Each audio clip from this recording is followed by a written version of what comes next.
There are moments, my friends, when the most powerful person in the room is also the most lost. I have seen it more than once in my years sitting beside this fire, and I will tell you, it never stops being remarkable. This particular story came to me third hand, the way the best ones always do. A woman in Halifax told it to her sister, who told it to a clergyman, who told it to me over a very long train journey from Montreal. By the time it reached my ears, it had the weight of something true, and I believe it was. It begins, as so many things do, with a man who was absolutely certain he knew where he was going. Lord Ashbourne, Viscount Ashbourne, to be precise, though he would be the first to remind you of it, stood on the steps of the Hartwick Club in Edinburgh on a January evening, so cold it had a texture to it, like breathing through wool. The gas lamps along Princes Street were doing their best against the dark, but the dark was winning. A freezing fog had crept in off the Firth of Forth sometime around 4 in the afternoon, and by 6 o'clock it had settled over the new town like a held breath that refused to release. He was 37 years old. He had a title, an estate in Perthshire, a solicitor who was terrified of him, and exactly one social engagement that evening, a dinner at the home of Sir Duncan Moir, 8 blocks north and slightly east, which he had attended every third Thursday for 11 years. He knew the way. He had always known the way. That was the problem. His carriage was delayed. The message had come inside. Some trouble with the wheel, the driver said, 30 minutes at the least. Lord Ashbourne read the note, looked at his pocket watch, and made a decision that every person sitting quietly in their warm home this evening will recognize as the decision of a man who has never once suffered for his own confidence. Now, my friends, before you say anything, yes, I know, you are already asking the question that I asked when I first heard this story. You are asking, why would a man walk alone through an Edinburgh fog in January when he had a perfectly good club to sit in? And the answer is this: because Lord Ashbourne had walked those 8 blocks so many times that he could do it in his sleep, and he was not the sort of man who waited. He had never been the sort of man who waited. He set out at 6:10, his coat collar turned up against the cold, his cane, a silver-handled thing his father had left him, more weapon than walking stick, clicking against the frozen pavement. For the first 2 blocks he was fine. He could hear the city around him, muffled by the fog but present, a horse somewhere ahead, the clatter of a milk cart retreating into the grey, a woman's laugh, swallowed almost immediately by the cold. Then the fog thickened. It did something particular to sound, this fog. It did not silence the city so much as rearrange it, so that what ought to have been coming from the left arrived from somewhere above, and what he expected ahead seemed to circle around to his right. He stopped, at what he was almost certain was the corner of Hanover and Queen. He looked up. The street lamp he expected to see was there, or something that might have been a lamp, a smear of orange in the grey, impossible to judge distance from. He took the turn he always took and walked on. 3 minutes later he stopped again. He did not know where he was. This will require me to pause, my friends, and ask you something. Have you ever been lost? Truly lost? Not misplaced, not slightly turned around, but genuinely, vertiginously lost, in a place you were absolutely certain you knew. It is a very specific feeling. It is not just confusion. It is the collapse of a thing you had not even realized you were relying on, a whole invisible architecture of certainty gone. That is what happened to Lord Ashbourne at 6:10 on a Tuesday evening in January. He stood very still. He listened. He could hear nothing useful. No landmark sounds, no familiar rhythms, nothing to orient by. The fog pressed in on all sides with a kind of patient indifference, and the cold had gotten into his collar and was working its way down his spine, and he was standing in the middle of what might have been a street, or might have been a close, or might have been something else entirely. He took a step forward. Then another. His cane found pavement, then a curb, then empty air where the curb dropped away, and he stopped again, abruptly, his heart doing something he would not have described as fear, but which was in fact of fear. He had not brought his gloves. He had not thought he would need them for 8 blocks. He stood there for what felt like a long time, and he did not call out, because Lord Ashbourne did not call out. He was not the kind of man who called out. He had been raised in a household where one managed one's difficulties quietly and presented only the finished version of oneself to the world, and that training went very deep. Deep enough that he was standing in a freezing Edinburgh fog, genuinely unsure of his safety, and still could not bring himself to say, "Excuse me." I seemed to be lost to the grey, empty air around him. Pride is a very warm coat, my friends. It just doesn't do much good when you're actually cold. And then he heard footsteps. Small ones, quick, light, uneven, the gait of someone who had learned to move through difficult terrain by experience rather than instruction, who knew where the ice was and hopped over it without breaking stride. They were coming from somewhere to his left, and they slowed when they got close, and then they stopped entirely. Then a voice said, "You've gone wrong, haven't you?" It was not a question. It was stated with the matter-of-fact certainty of someone reporting the weather. Lord Ashbourne turned toward the voice. He could make out a shape in the fog, slight, standing perhaps 4 feet away, wrapped in a coat that looked too large and a scarf that had been wound around several times, and still seemed insufficient. A girl, perhaps 12, perhaps a lean 14. Impossible to say in this light. He said with great dignity, "I beg your pardon." "You've gone wrong," she said again, not unkindly, as if repetent might help. "You've come down the close. There's nothing down here except the chandlers. And he shut hours ago." She tilted her head, looking at him with an assessing expression that he found, despite himself, rather pointed. "Were you trying for Prince's Street again, or somewhere else?" He did not answer immediately. Lord Ashbourne was not accustomed to being assessed by 12-year-old girls in oversized coats, and he was still organizing his response to the experience. "Hanover Street," he said finally. She looked off to the left, considering. "You'll want to come back out the way you came, then take the second right. Not the first. That's the lane behind the chandlers. It doesn't go through. The second." She paused. "Can you manage that? Can you manage that?" As if he were, as if she were. "Yes," he said. "Thank you." She didn't move. He didn't move either, because he was in fact no longer quite certain which direction he had come from.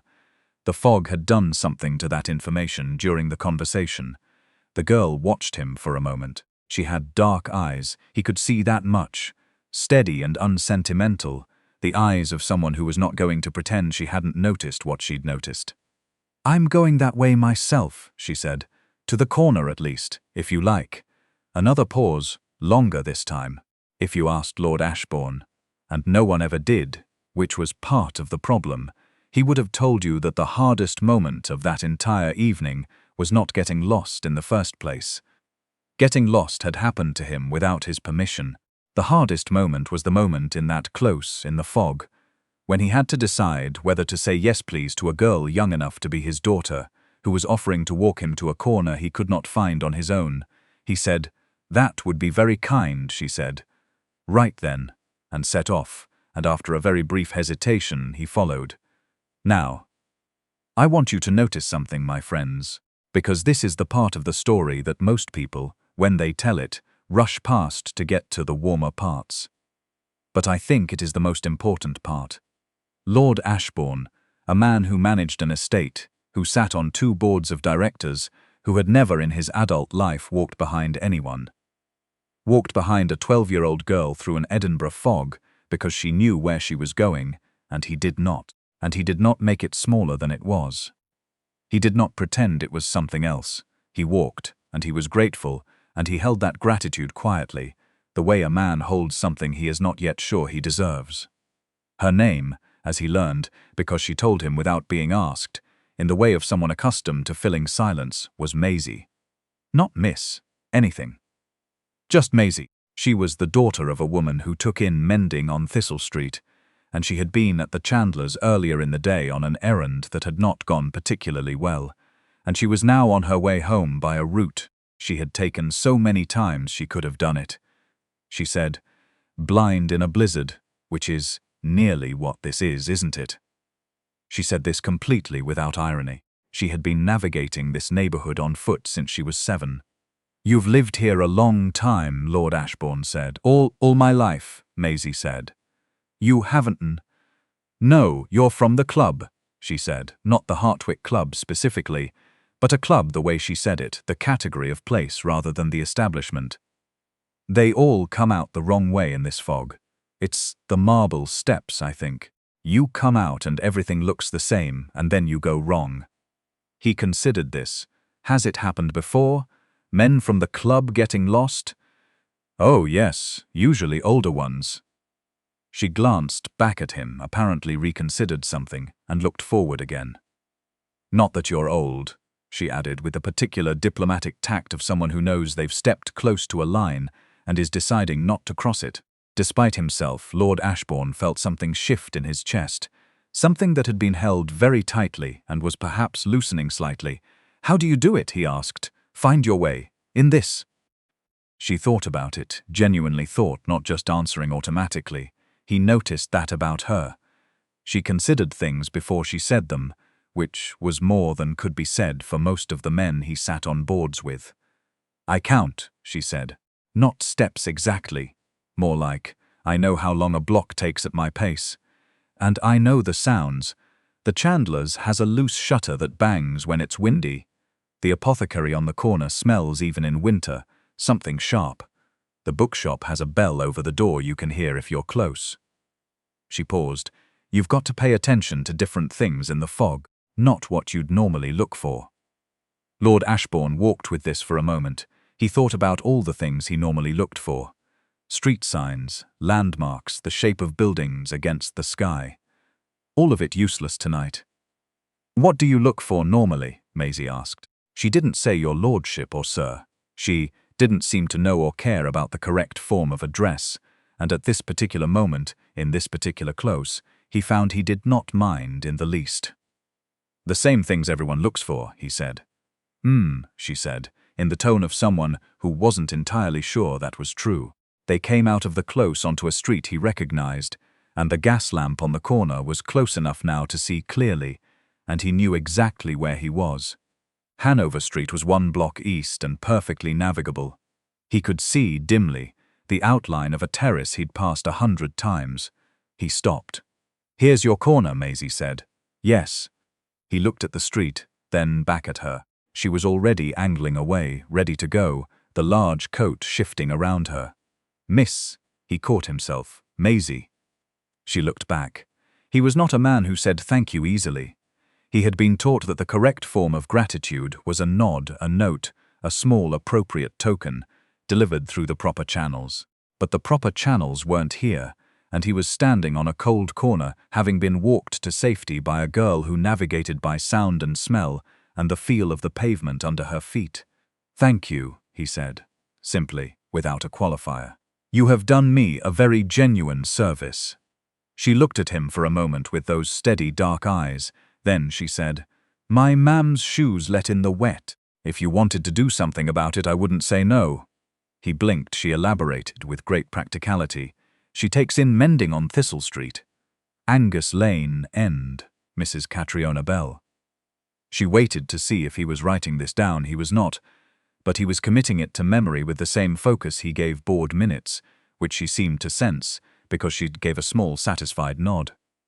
"She'd never ask herself," Maisie added. "She doesn't ask for things, I do it for her." "I see," Lord Ashbourne said. "I know you don't have to," she said, not defensively but clearly. "The way you state a fact that matters to state. I'm just telling you." He looked at her for a long moment, this girl who navigated by chandler's shutters and apothecary smells, and the length of a block at her own particular pace, who had found him lost in a close and had not made him feel foolish, and had not asked for anything until the last possible moment, and even then had been precise about it. "I will call on Mrs. Bell," he said. "On Thursday," she nodded, already turning. "Right then," she said, over her shoulder, and the fog closed around her before he could say anything else. "Now, here is where I ask you to stay with me a moment, my friends, because this is the part of the story that most people assume is the ending. Man gets lost, girl helps him, he pays for her mother's shoes, everyone goes home. a clean, satisfying exchange. But Thursday came, and Lord Ashbourne went to Thistle Street, which he found without difficulty in daylight, and he knocked on the door of a woman he had never met. And he said he was there because her daughter had helped him on a Tuesday evening in the fog, and he would be grateful for the opportunity to repay the kindness in a practical way. Mrs. Bell, Catriona Bell, who was perhaps 40, and had the face of someone who had worked hard for a long time without complaining about it, looked at him for a moment the way a person looks at something they aren't quite sure is real. Then she said, with great dignity, "Please come in." Maisie was at the table, pretending to be absorbed in something she was hemming, and doing it so badly that Lord Ashbourne suspected she had never hemmed anything in her life, and had grabbed the nearest thing to look occupied. She didn't look up when he came in. She looked up precisely once, when her mother was fetching the tea things, and the look she gave him was not triumphant or smug or anything he might have expected. It was just, "Good, you came." He sat in a small chair and drank tea that was too strong, and ate a biscuit that was slightly stale, and he and Catriona Bell had the most direct conversation he had had in years, because she was not impressed by him, and he was not pretending to be anything, and they managed, in the space of 20 minutes, to come to an agreement that satisfied everyone. He would cover the cost of a proper pair of winter boots for Mrs. Bell.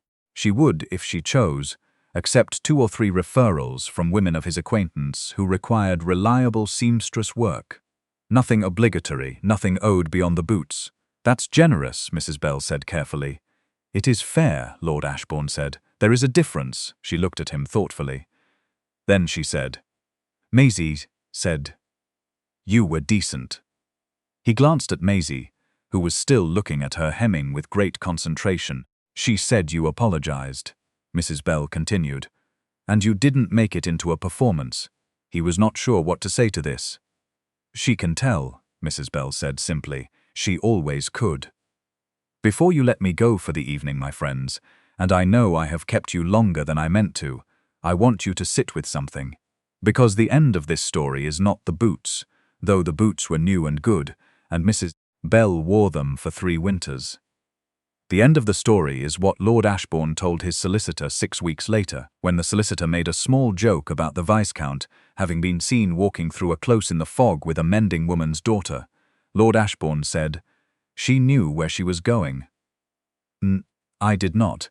I would recommend that retrenchment to any man in my position." The solicitor did not know what to make of this. "But I think you do, my friends. I think that is exactly why you are here. If this story reached you the way it reached me, if you found yourself nodding at the close or at the corner or at the table with the too strong tea, then stay close. There are more stories waiting by this fire, and I would be very sorry to tell them without you."